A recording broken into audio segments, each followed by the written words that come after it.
ทีฆลัทธิสูตรพูดเรื่องทีฆลัทธิเทพพระบุตรองค์นี้ผู้มีวันณงดงามเปล่งรัศมีให้ว่างไปทั่วอาราม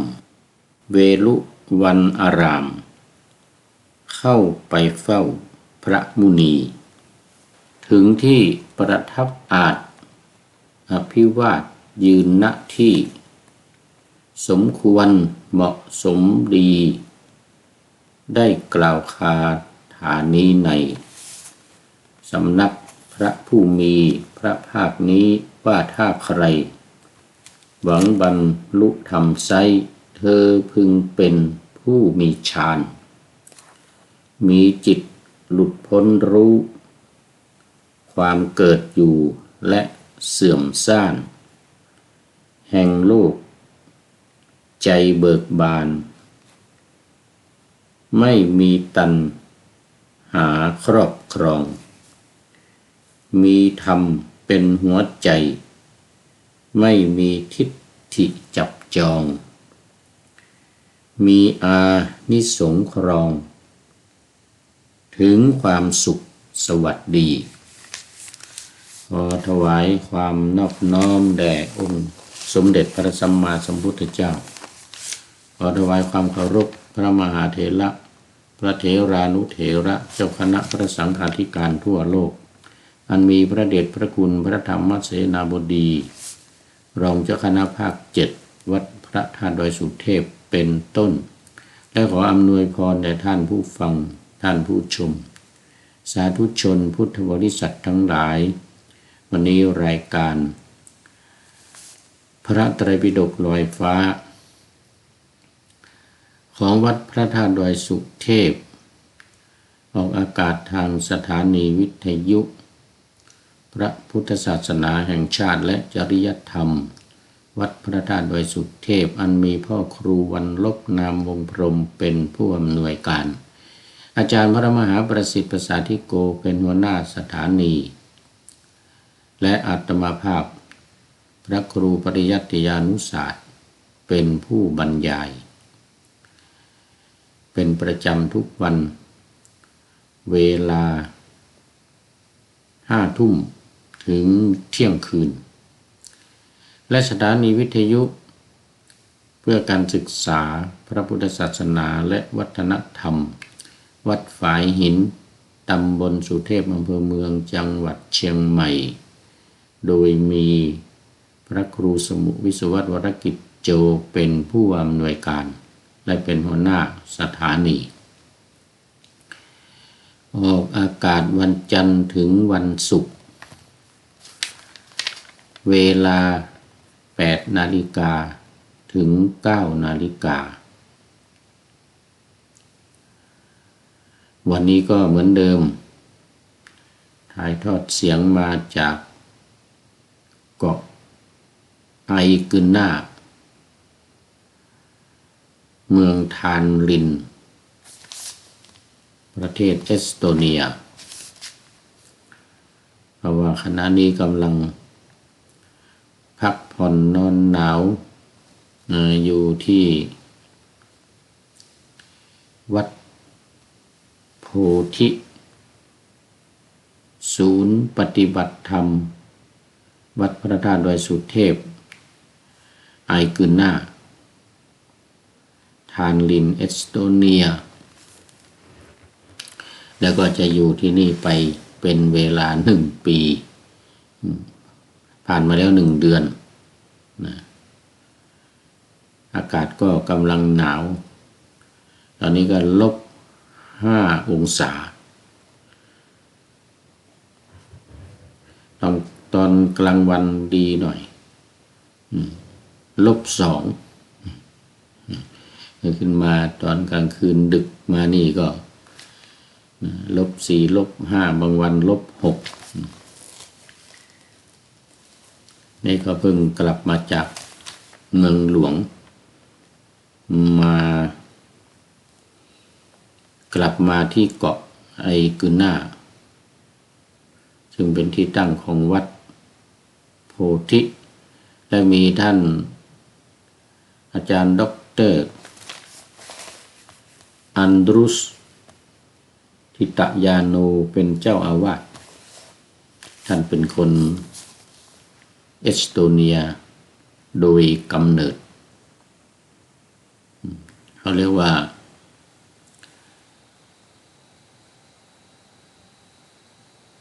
ในดินหินในน้ำเรือแต่ทำนองเนี่ยนะคำโบราณว่าอย่างนั้นนะเป็นเจ้าถิ่นเป็นเจ้าถิ่นเคยไปอยู่เมืองไทยถึง10 กว่าปีไปเรียนหนังสือจบปริญญาเอกแล้วก็เป็นอาจารย์สอนอยู่ที่มหาวิทยาลัยมหาจุฬาลงกรณราชวิทยาลัยตำบลลำไทรอำเภอวังน้อยจังหวัดพระนครศรีอยุธยาท่านไปบวชอยู่ที่วัดหทัยนเรศจังหวัดนครปฐมตอนนี้ก็มาเป็นเจ้าอาวาสอยู่ที่นี่เผยแผ่พระพุทธศาสนาบวชพระบวชเณรเดี๋ยววันนี้วันที่10นี่ก็จะมีพิธีบรรพชาสามเณรอีก2 รูปนาคคนที่1ก็มาจากฟินแลนด์ประเทศฟินแลนด์ที่อยู่ใกล้ๆนี่แล้วก็อีกคนหนึ่งเป็นคนเอสโตเนียมาปฏิบัติธรรมกรรมฐานอยู่ที่นี่หลายเดือนแต่ตอนนี้ก็ตกลงปรงใจจะบรรพชาเป็นสามเณรก่อนแล้วก็ปีหน้าจึงจะเดินทางไปอุบัติสมบทเป็นพระภิกษุที่วัดพระธาตุดอยสุเทพไปขอพระเดชพระคุณหลวงพ่อพระธรรมเสนาบดีเป็นพระอุปัชฌาย์เพราะว่าวัดนี้ก็เป็นสาขาของวัดพระธาตุดอยสุเทพศูนย์ปฏิบัติธรรมของวัดพระธาตุดอยสุเทพก็ตั้งอยู่ที่นี่ด้วยตอนนี้มีพระอยู่2 รูปอีกรูปหนึ่งท่านทิตเมธาก็เป็นคนเอสโตเนียเหมือนกันถ้าไปอุปสมบทมาเนี่ยเป็นพระจำพรรษาก็จะมี5 รูปรวมทั้งผู้พูดนี้ด้วยก็จะสามารถรับกฐินได้เพราะฉะนั้นปีหน้านี่ถ้าไม่มีการเปลี่ยนแปลงหรือไม่มีอุบัติเหตุอะไรนะเป็นไปตามคาดตามหวังตามต้องการนี่ก็จะมีพระจำพรรษา5 รูปแล้วก็จะสามารถรับกฐินได้เพราะฉะนั้นจะมีการทอดกฐินนะปีหน้านี้บอกศรัทธาญาติโยมไว้เหลืออีก7-8 เดือนนะเนี่ยเหลืออีก7-8 เดือนก็จะถึง10 เดือนประมาณ10 เดือนนะอายุประมาณ10 เดือนพฤศจิกาปีหน้านะตุลาเดือนตุลาคมปีหน้าก็จะมีการทอดกฐินนี่บอกญาติโยมไว้ถ้าเป็นไปตามคาดนี่ก็ปีหน้าได้มาทอดกฐินกันบ้างละที่วัดโพธิแห่งนี้ที่ศูนย์ปฏิบัติธรรมวัดพระธาตุดอยสุเทพแห่งนี้ประชาสัมพันธ์ไว้ล่วงหน้าก่อน เอาละตอนนี้ก็เข้ามาสู่เนื้อหาสาระของพระไตรปิฎกสูตรที่3วันนี้ทีฆลัทธิสูตรว่าด้วยทีฆลัทธิเทพบุตรเหมือนได้ป่าหน้าธรรมาสไว้เมื่อกี้นี้ทีฆลัทธิสูตร พูดเรื่องทีฆรัตถิเทพพระบุตรองค์นี้ผู้มีวันณะงดงามเปล่งรัศมีให้สว่างไปทั่วอารามเวลุวันอารามเข้าไปเฝ้าพระมุนีถึงที่ประทับอาจอภิวาทยืนณที่สมควรเหมาะสมดีได้กล่าวคาถานี้ในสำนักพระผู้มีพระภาคนี้ว่าถ้าใครหวังบรรลุธรรมไซร้เธอพึงเป็นผู้มีฌานมีจิตหลุดพ้นรู้ความเกิดอยู่และเสื่อมซ่านแห่งโลกใจเบิกบานไม่มีตัณหาครอบครองมีธรรมเป็นหัวใจไม่มีทิฏฐิจับจองมีอานิสงส์ครองถึงความสุขสวัสดีสำหรับเรื่องราวนี้ก็มีจุดมีธรรมะที่เป็นจุดสำคัญอยู่ก็คือมีฌานนี่อย่างหนึ่งถ้าอยากจะบรรลุธรรมนะต้องมีฌานอันนี้อย่างหนึ่งแล้วอย่างที่สองรู้ความเกิดและความดับความเกิดและความดับความเกิดอยู่และเสื่อมสร้างก็คือความดับเสื่อมไปดับไปแห่งโลกใจเบิกบานไม่มีตัณหาครอบครองเอาอีกประการที่สามนี้ไม่มีตัณหาครอบครองมีธรรมเป็นหัวใจไม่มีทิฏฐิจับจองเอาสี่ทิฏฐิมีอานิสงส์ครองถึงความสุขสวัสดีมีอานิสงส์ด้วย ก็มีจุดสำคัญอยู่สี่อย่างเอามีฌานก่อนมีฌานเนี่ยนะมีฌานนี่ก็คือฌานสี่ฌานแปดแล้วมีจุดที่สำคัญก็คือว่าถ้าต้องการบรรลุธรรมต้องมีฌานเนี่ยมีสำคัญมาอยู่ตรงนี้มีห้านะมีจิตหลุดพ้นอีกแล้วเนี่ยมีห้าที่สองคือจิตหลุดพ้นที่สามรู้ความเกิดความเสื่อมที่สี่ไม่มีตัณหาที่ห้าไม่มีทิฏฐิห้าประการวันนี้มาในเทวปุตตสังยุตอนาถบิณฑิกวรรควรรคน้อยนะวรรคย่อยอนาบิณฑิกวรรคมีแต่10วรรคด้วยกันนะวรรคย่อยเนี่ยวรรคใหญ่ก็ยังอยู่ในวรรคเดิมก็คือสคาทวรรควรรคที่ว่ามีคาถาเทวปุตตสังยุตสังยุตตนิกายพระสุตตันตปิฎกเล่มที่15วันนี้นี่กล่าวว่าจะต้องได้2สูตรต้องได้2สูตรเพราะว่าเป็นสูตรที่ไม่ยาวก็มีเรื่องก็คือที่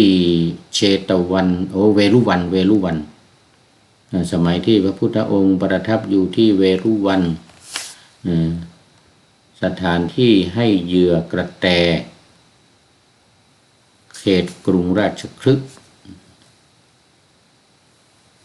ให้เหยื่อกระแตนี่ยังไงก็หมายถึงว่าที่อื่นๆเนี่ยอย่างมฤคทายวันเนี่ยนะเมืองพาราณสีนู่นนี่ก็จะให้อภัยแก่เนื้อแก่สัตว์ทั้งหลายนกหนูหูปีกอะไรทั้งหลายหมดแหละแต่ที่นี้เจาะจงให้เหยื่อกระแตก็คือกระรอกนะกระรอกกระแตอย่างเดียว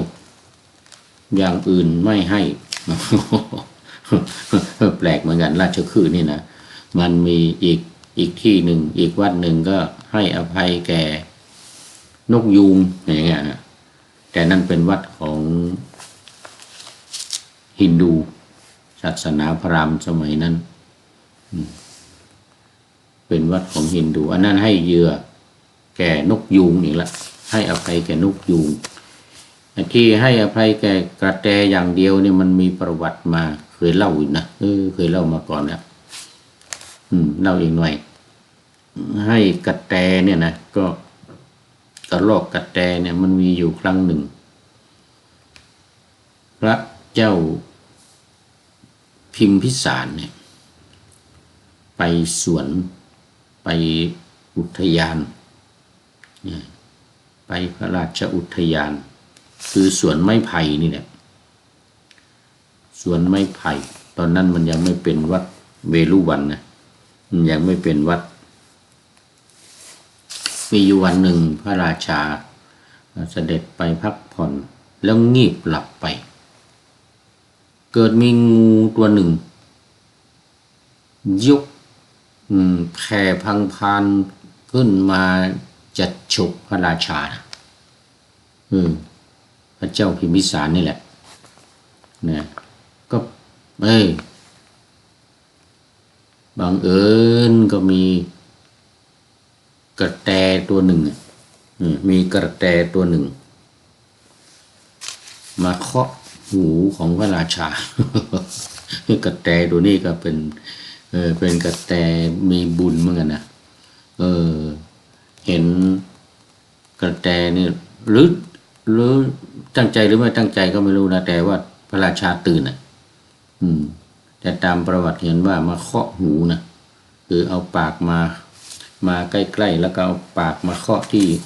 หูของพระราชาตื่นขึ้นมาเห็นงูกำลังชูคอจะฉกอยู่ งูกำลังชูคอจะฉกอยู่ในพระราชาตื่นขึ้นก็ลุกหนีเลยเสด็จลุกขึ้นก็งูก็หนีไปพระราชาก็ดีใจรอดตายมาครั้งนี้ก็เพราะกระแตตัวนี้นะมากระซิบเหมือนกันนะเราใช้คำว่ากระซิบนะ กระแตมากระซิบเหมือนกันคงจะเป็นบุญเป็นกรรมกันมาก่อนนะเลยได้ทำบุญทำกรรมกันมาก่อนสร้างบุญกันมาเนี่ยจึงได้มาช่วยกันเนี่ยนะกระแตเนี่ยมาช่วยให้เหยื่อจากนั้นมาก็พระราชาก็ประกาศให้เหยื่อหมู่กระแตทั้งหลายมานี่นะกระรอกด้วยนะกระรอกด้วยไม่ใช่กระแตอย่างเดียวนะกระรอกด้วย กระรอกกระแตมานี่นะประกาศห้ามไม่ให้ใครฆ่านะไม่ให้ใครยิงไปกินนะเป็นกฎหมายบ้านเมืองเลยมากันใหญ่เลยทีเนี้ยกระรอกกระแตทั้งหลายก็มากันใหญ่เลยก็เป็นเลยชื่อว่าเป็นสถานที่ให้เหยื่อแก่กระแตพระราชานะก็ให้นำอาหารกันกินนำอาหารกระแตชอบกินอะไรข้าวนี่กันนะทั้งข้าวสวยนี่นะข้าวสวยนี่นะกระแตชอบกินผักเนื้ออะไรต่างๆก็มาให้เหยื่ออะไรที่มันเป็นเหยื่อของกระแตมาให้กิน มากันเป็นหมู่เป็นฝูงเลยเต็มราชอุทยานนั่นเลยนี่ก็เป็นที่มาของที่ว่าให้เหยื่อแก่กระแตนะเมื่อราตรีผ่านไปทีฆลัทธิเทพบุตรนี่ก็มีวันนะสดใสงดงามที่ราตรีผ่านไปนี่ก็เคยเล่าให้ฟังแล้วว่าหมายถึงยามแรกนะหมายถึงยามแรกผ่านไปนะ6 โมงเย็นถึง4 ทุ่มจากนี่เรียกว่าราตรีผ่านไปคือ1 ยามผ่านไปแล้วก็เป็นหน้าที่ของเทวดาหรือพระราชานะเข้าเฝ้าพระพุทธองค์ฟังธรรมตั้งแต่4 ทุ่มไปจนถึงตี 2เนี่ย4 ทุ่มไปถึงตี 2พอตี 2พุทธองค์ก็เสด็จบรรทมเข้าไปหลับนอนพักผ่อนตี 4ก็ตื่นทำกิจกรรมแรก กรณีพระราชกรณียกิจแรกก็คือการตรวจดูสัตว์โลกตอนใกล้จะสว่างปัจจุเสตีสี่ไปจนถึง6 โมงเช้านี่นะตรวจดูสัตว์โลกว่าวันนี้ใครจะมาได้ฟังธรรมได้บรรลุธรรมบ้างนะอยู่ใกล้อยู่ไกลที่ไหนก็ต้องไปหาแล้วถ้าได้เห็นมาเข้าข่ายคือยานนี่นะอันนี้เป็นยามแรกตีสี่ถึง6 โมงเช้าพันพุทธองค์ก็ประทับบรรทม2 ชั่วโมงตี2ถึงตี4ทุกวันก็โดยไม่ต้องมีนาฬิกาปลุกตื่นมาเป็นประจำอยู่แล้วเพราะว่าต้องเดินจงกรมเนี่ยมีที่จงกรมอยู่ประทับที่ไหนไม่ว่าวัดไหนนะถ้ามันมีที่จงกรมไว้ที่สาวัตถีก็เหมือนกันวัดเชตวันเนี่ยก็มีที่จงกรมไว้เพราะว่าตื่นเช้าขึ้นมาเนี่ยต้องเดินจงกรมและตรวจดูสัตว์โลกระหว่างนั้นนะระหว่างที่เดินจงกรมเนี่ยก็จะเห็นว่าจะทรงทราบทรงเห็นว่าใครมาเข้าบ้างเข้าตาข่ายเนี่ยจะได้เป็นโสดาปันหรือสกทาคามีอนาคามีหรืออรหันต์เนี่ยก็จะรู้ตอนนั้นหมดแล้วเหตุการณ์อะไรเกิดขึ้นจะมีเหตุการณ์อะไรเกิดขึ้นก็จะรู้ตอนนั้นหมดจะมาพบที่ไหนจะมาเก็บดอกไม้หรือจะมาใส่บาตรหรือจะมาทำอะไรนะบางทีไปไถนาก็มี จะได้บรรลุนี่นะตั้งแต่โสดาบันขึ้นไปนะเสด็จไปเลยหลังจาก6 โมงเช้าตื่นทำตรวจดูเรียบร้อยแล้วเนี่ยถ้าไกลก็รีบไปเลยถ้าใกล้ก็ค่อยๆประทับเดินไป เดี๋ยวนั้นเนี่ยบริเวณสาวัตถีนั่นนะเยอะที่สุดที่แสดงธรรมที่คนจะได้มาฟังนะอันนี้ก็ทีฆะลัทธิเทพบุตรเนี่ยนะลัทธิที่แปลว่าไม้ไผ่เนี่ยลัทธิวันเนี่ยนะส่วนไม้ไผ่ตันไม้ไผ่ตันนี่ทีฆะลัทธิเทพบุตรนี่เทพบุตรนี่ตอนเป็นคนน่าจะอยู่สวนไผ่ตันสวนไผ่ตันอยู่ทางทิศตะวันตกเฉียงใต้ทางเข้าจากที่เราไปจากพุทธคยาเนี่ยนะเข้าไปจะเจอสวนไผ่ตันในอยู่ทางด้านขวามือเขาเรียกลัทธิวันลัทธิแปลว่าไม้ไผ่ตันส่วนวัดเวรุวันนี่เป็นไม้ไผ่กลวงนะลำใหญ่แล้วก็ข้างในกลวงไม้ไผ่ตันนี่ลำเล็กเท่าหัวแม่โป้งนี่นะหัวแม่โป้งหัวแม่โป้งไม่เท้านะหัวแม่โป้งของเท้านะไม่ใช่นิ้วมือนะนิ้วมือนี่เล็กไปแล้วหัวแม่โป้งนั้นใหญ่หน่อย มันเป็นเล่มอย่างนั้นนะสูงขนาดถึงคอถึงหัวนี่แหละไม่สูงมากเอาพ้นหัวไปนิดหน่อยเรียกว่าทีฆะลัทธิเทพบุตรทีฆะลัทธิเทพบุตรมีวรรณะงดงามยิ่งนักก็เข้าเปล่งรัศมีให้ทั่วเวรุวันเอาไปเฝ้าพระผู้มีพระภาคถึงที่ประทับแล้วก็ถวายบังคมแล้วก็ทับยืนอยู่ที่สมควรก็กล่าวคาถาในสำนักของพระผู้มีพระภาคถึงที่ประทับอาจอภิวาทยืนณที่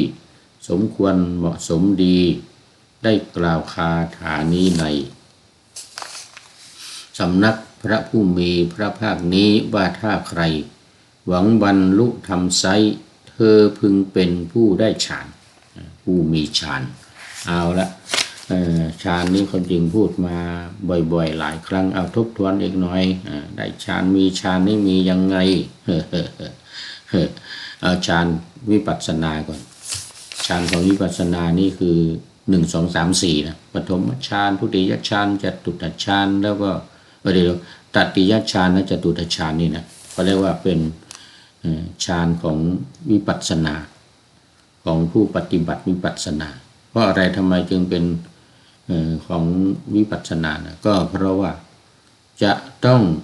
วิตกวิจาร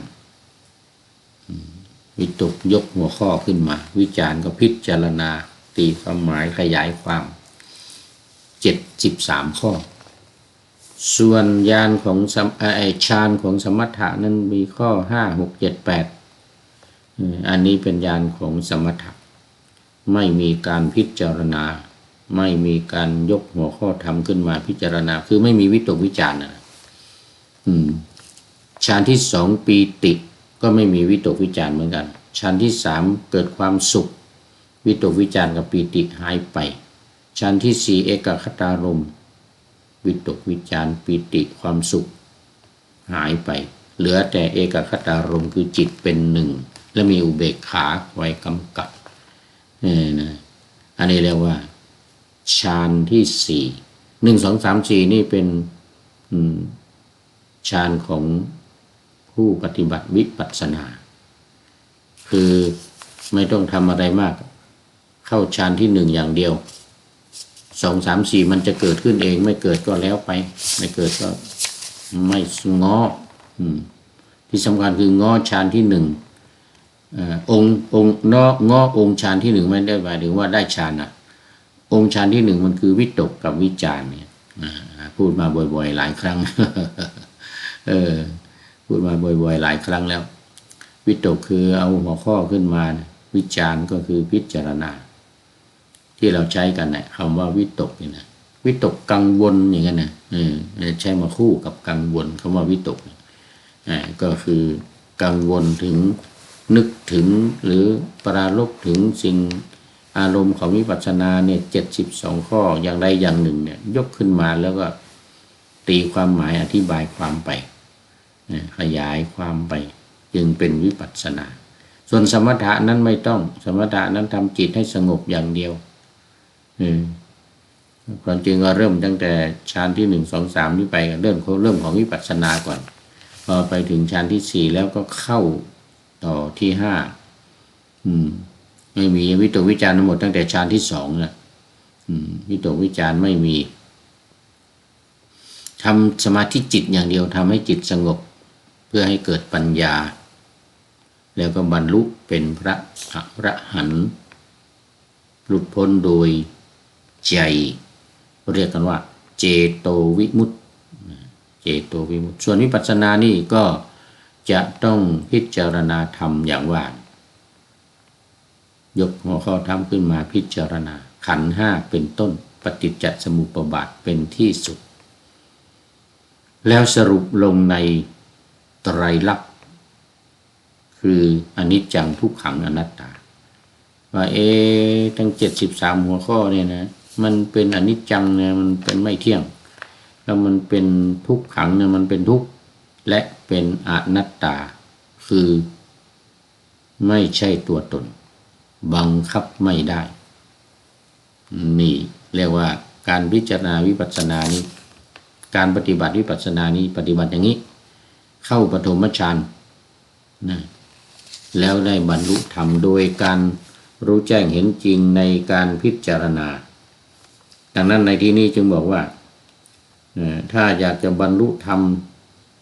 เป็นตั้งแต่โสดาบันขึ้นไปเนี่ยนะสกทาคามีอนาคามีหรืออรหันต์ก็ตามเนี่ยจะต้องมีฌานหมายถึงว่าจะต้องเข้าฌานนั่นเองจะต้องเข้าฌานมันจะได้พิจารณาไงมันจะได้ยกหัวข้อขึ้นมาพิจารณาไม่ใช่ไปบริกรรมไปนับไประลึกตามแล้วก็ให้จิตสงบอันนี้พิจารณาให้เกิดความรู้เกิดความเข้าใจชัดเจนแจ่มแจ้งที่เรียกว่าโสดาปัตติมรรคเนี่ยคือรู้แจ้งในเรื่องสักกายทิฏฐิวิจิกิจฉาศีลวัตตปรมาสเนี่ยชัดเจนแจ่มแจ้งว่ามันเป็นสิ่งที่ไม่ดีอย่างนี้นะเรียกว่าโสดาปัตติมรรคแล้วก็ละมันไปพอละได้เนี่ยเรียกว่าเป็นโสดาบันไม่มีสักกายทิฏฐิไม่มีวิจิกิจฉาไม่มีศีลพัตตปรามาสเป็นพระโสดาบันเพราะอะไรเพราะเข้าฌานนั่นเองเนี่ยพอเข้าฌานแล้วได้พิจารณาเนี่ยได้พิจารณาขันธ์5อายตนะ12ธาตุ18อินทรีย์22 อริยสัจสี่และปฏิจจสมุปบาท12รวมแล้วเป็น73ข้อนี่ส่วนสมถะนั้นมี40อย่าง40ข้อในการปฏิบัติเพราะวิธีปฏิบัติมันคือการบริกรรมเนี่ยเอามาบริกรรมพุทโธพุทโธพุทโธเป็นต้นหรือก็จะพองหนอยุบหนอพองหนอยุบหนอก็ได้หรืออย่างอื่นก็ได้ที่เป็นการบริกรรมให้จิตสงบนี่ต่างกันตรงนี้เพราะฉะนั้นมีฌานเนี่ยคนที่มีฌานเนี่ยก็ต้องมีฌานทั้งสองนะคือทั้งสมถะและวิปัสสนาคนที่ชอบสมถะก็ทำให้จิตสงบคนที่ชอบวิปัสสนาก็พิจารณาตีความหมายอธิบายความให้เข้าใจนี่เขาเรียกว่าเป็นสายตรงส่วนสมถะเป็นสายอ้อม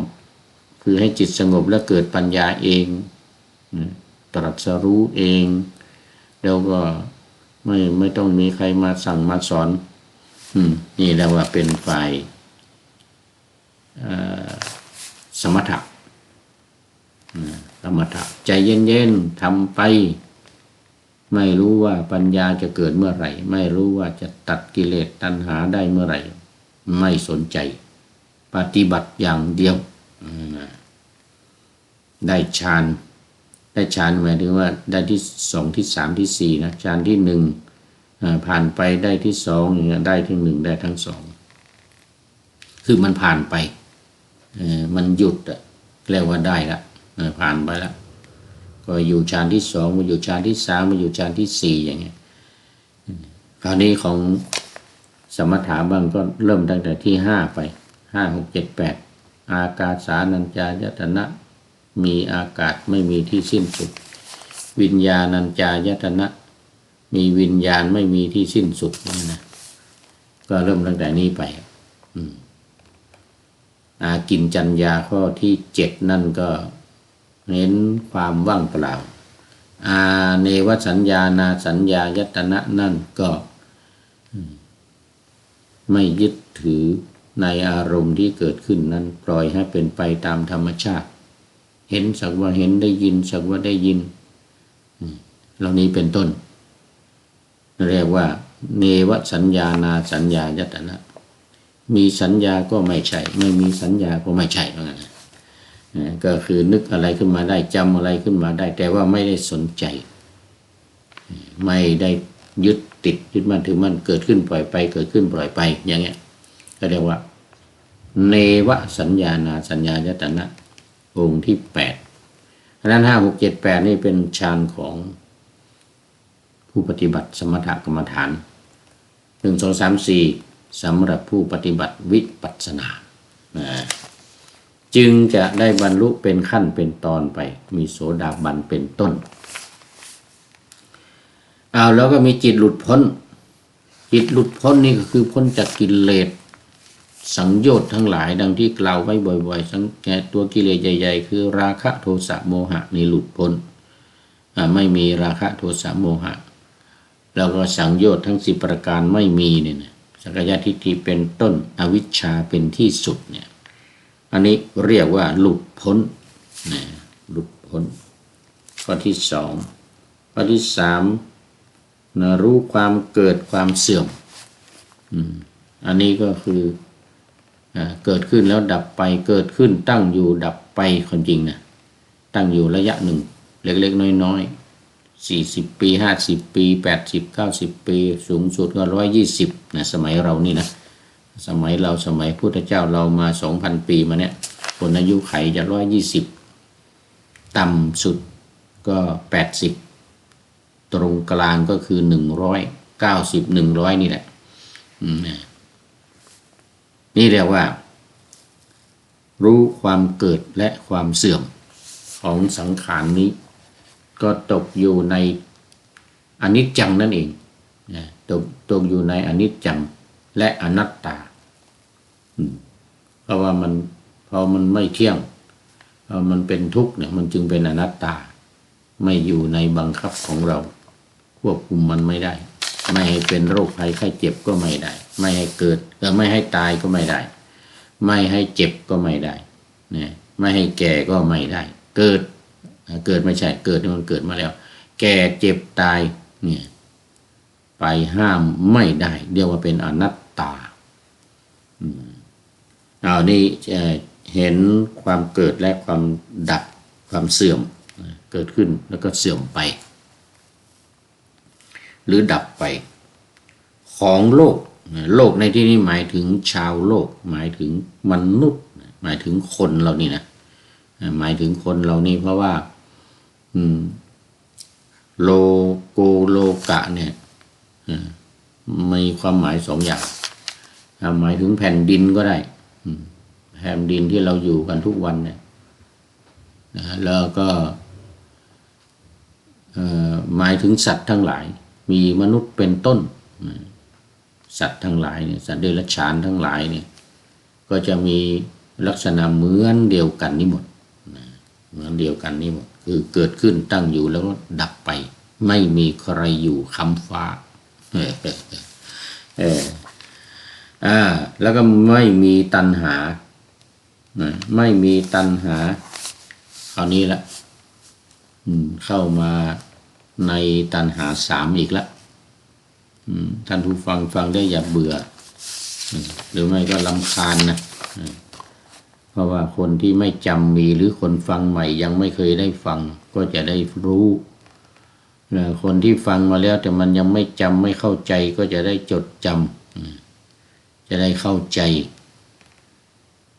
สิ่งสำคัญในทางพุทธศาสนามีบางแห่งที่พระพุทธองค์ตรัสว่าพอละตัณหาได้ก็เข้าสู่เรียกว่าได้นิพพานว่าแต่มันสำคัญก็คือกามตัณหาภวตัณหาวิภวตัณหาเนี่ยมันเป็นความอยากความต้องการที่สุดยอดมีความสุขก็คือเป็นกามสุข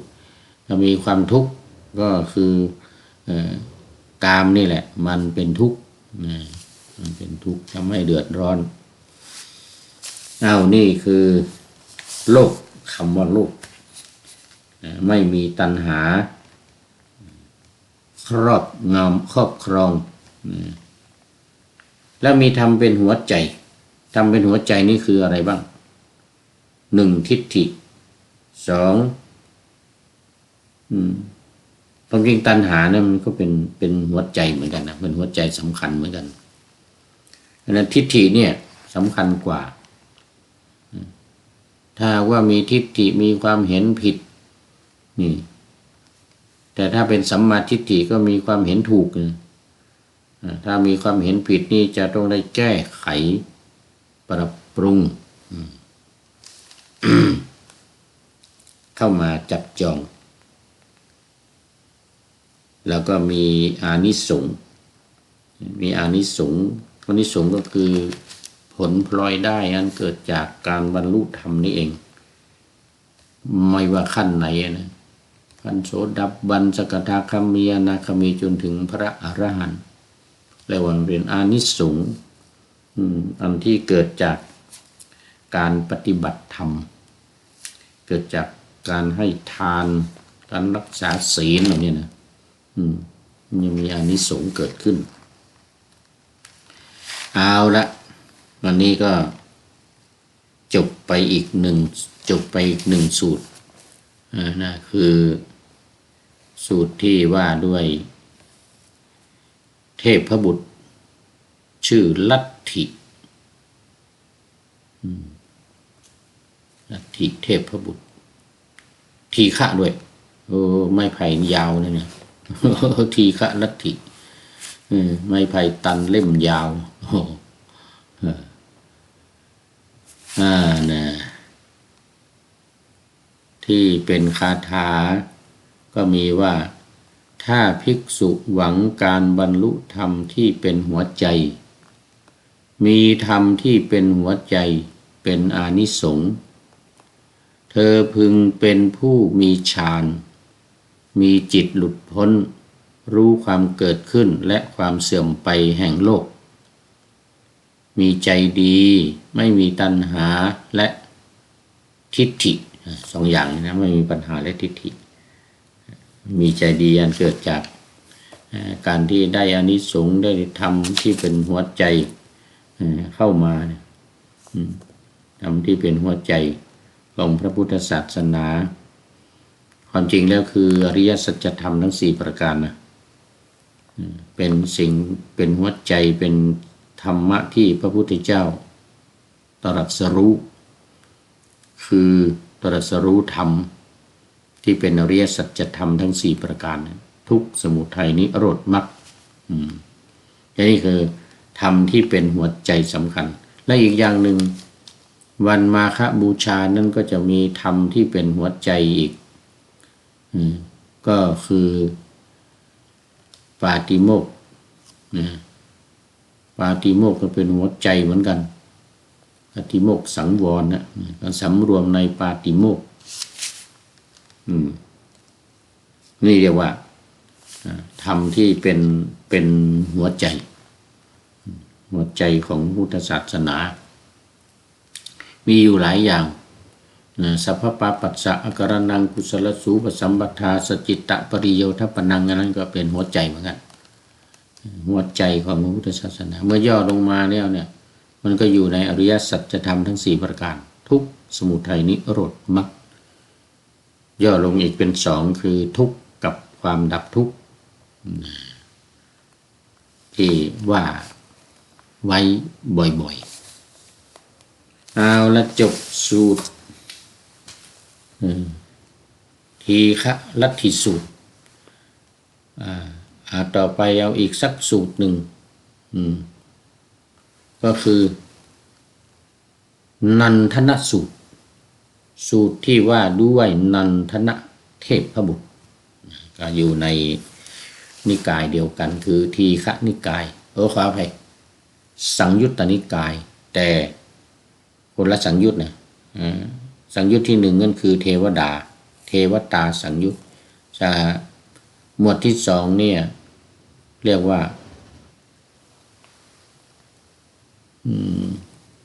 เทพบุตรสังยุตนะเทวปุตตสังยุตสังยุตแปลว่าเกี่ยวข้องและเนี่ยจะเกี่ยวข้องกับเทวบุตรทั้งนั้นเทพบุตรทั้งนั้นส่วนเทวตาสังยุตนั่นก็จะเกี่ยวข้องกับเทวดาเทวดาเอามาสูตรที่4นันทสูตรว่าด้วยนันทเทพบุตร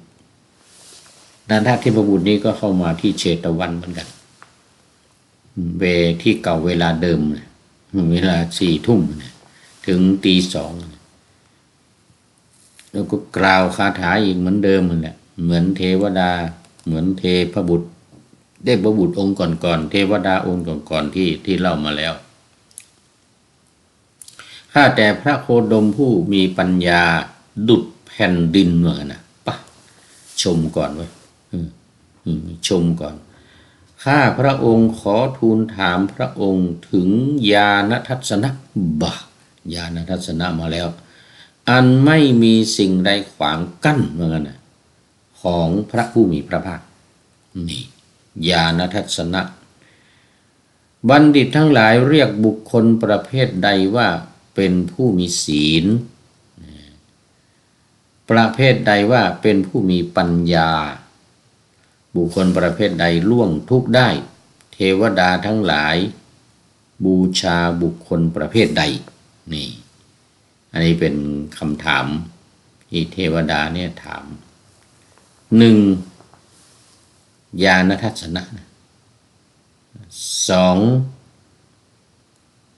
ไม่มีสิ่งใดกั้นขวาง3เรียกบุคคลใดว่าเป็นผู้มีศีล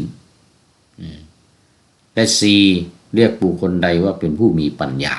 นี่4หัวข้อวันนี้สูตรนี้เข้าไป สูตรนี้พระผู้มีพระภาคก็ตรัสว่าบุคคลใดมีศีลมีปัญญาอบรมดีแล้ว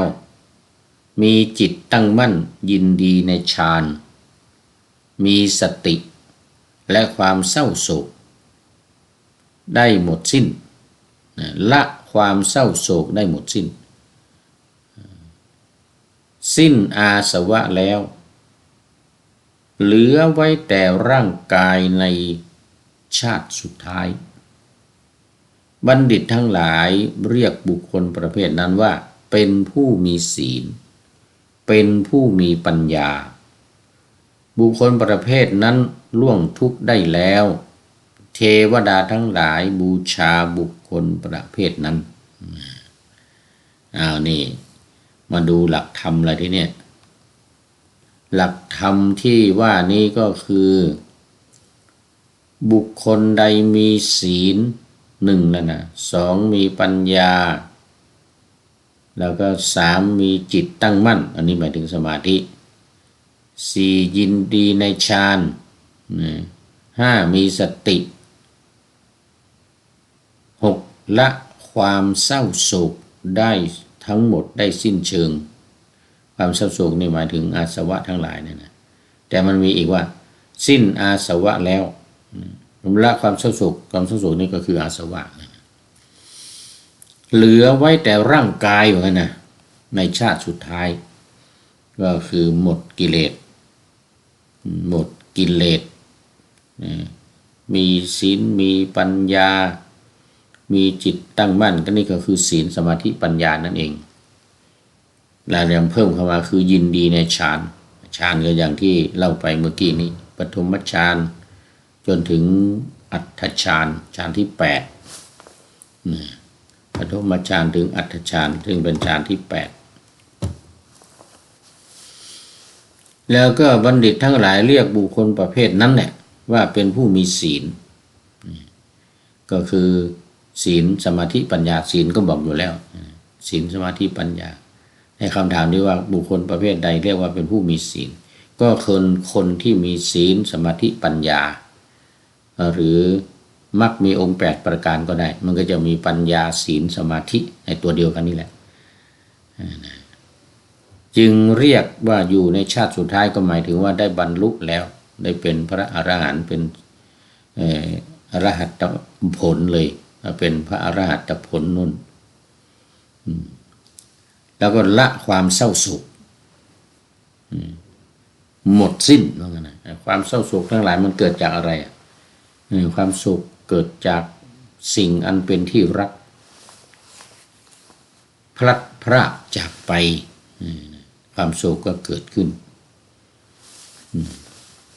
ส่วนที่ว่ามีศีลนั่นน่ะแล้วก็เป็นผู้มีปัญญาเนี่ยก็คือบุคคลประเภทนั้นคือประเภทไหนประเภทที่ว่ามีศีลมีปัญญามีสมาธิจิตยินดีในฌานมีสติละความเศร้าโศกได้เป็นคนที่สิ้นอาสวะแล้วคืออาสวะทั้งหลายก็ได้แก่สังโยชน์10ประการนี่แหละเป็นหลักราคะโทสะโมหะก็เป็นกิเลสตัวใหญ่ถ้าหมดสิ้นได้ก็คือสิ้นอาสวะเราเรียกกันว่าขีณาสพพระขีณาสพหรือพระอเสขะขีณาสพก็ขีณาแปลว่าสิ้นไปสพก็คืออาสวะเนี่ยเอาวัวแหวนเป็นพอพานก็เป็นเป็นศพเป็นขีณาสพเป็นขีณาสพสิ้นอาสวะเหลือไว้แต่ร่างกายในชาติสุดท้ายนั่นมันก็มีผลมาจากกันว่าสิ้นอาสวะทั้งหลายแล้วเนี่ยมีแต่ร่างกายเนี่ยที่มันประกอบด้วยขันธ์ทั้ง5อย่างรูปเวทนาสัญญาสังขารวิญญาณเนี่ยนะที่ว่าเหลือไว้แต่ร่างกายเนี่ยคือเหลือสิ่งนี้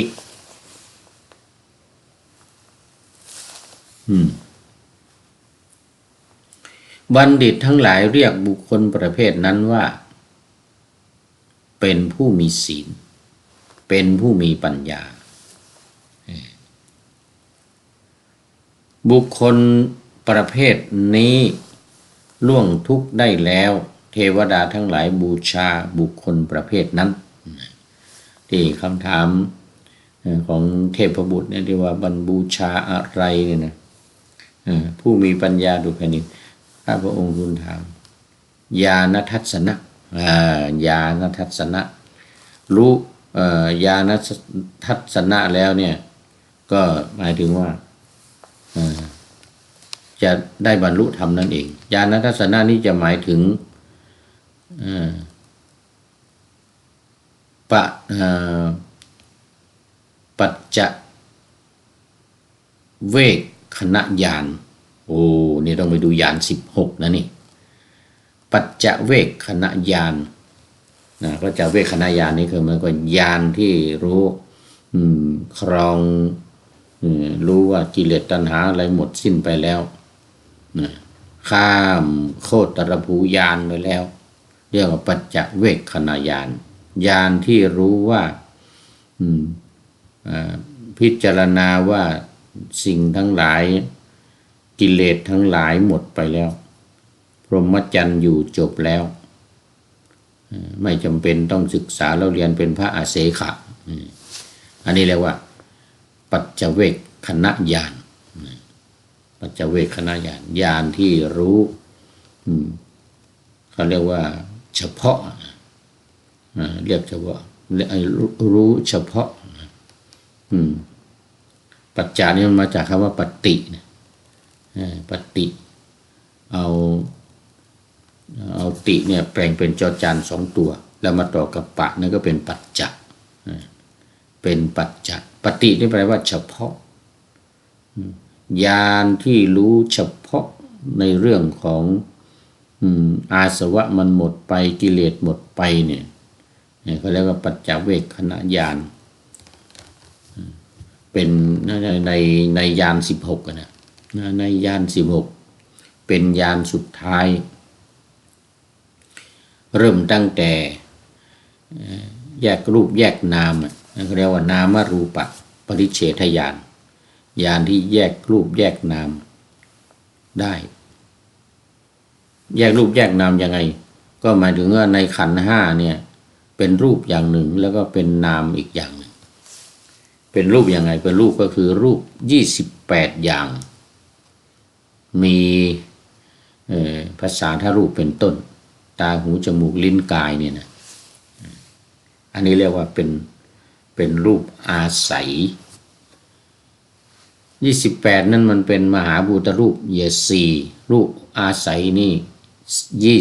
24รูปอาศัยก็คืออาศัยดินน้ำลมไฟที่เกาะคุมกันอยู่เป็นเราเนี่ยเป็นตัวเป็นตนเนี่ยที่เราสมมุติกันว่าเป็นตัวเป็นตนเนี่ยแข้งขาหูตาอะไรต่างๆที่รวมกันอยู่นี่คือธาตุ4มีดินเป็นต้นดินน้ำไฟลมจึงเรียกว่าเทวดาเนี่ยจึงเรียกว่าอันนี้แหละเป็นบุคคลประเภทนี้แหละล่วงทุกข์ได้บุคคลประเภทใดล่วงทุกข์ได้เทวดาทั้งหลายบูชาบุคคลประเภทใดตรัสถามพุทธองค์เทวดาเนี่ยบูชาบุคคลประเภทใดดูคำถามที่1ที่ว่าญาณทัศนะก่อนญาณทัศนะในที่นี้หมายถึงปัจจเวกขณญาณญาณที่ยังรู้ด้วยการพิจารณาทบทวนคือสำรวจรู้มรรคผลกิเลสที่ละได้แล้วกิเลสที่เหลืออยู่และนิพพานเว้นพระอรหันต์ไม่มีการพิจารณากิเลสที่ยังเหลืออยู่เพราะอะไรเพราะว่าไม่มีกิเลสเหลืออยู่แล้วส่วนพระอนาคามีสกทาคามีโสดาบันเนี่ยอันนี้คือมีกิเลสเหลืออยู่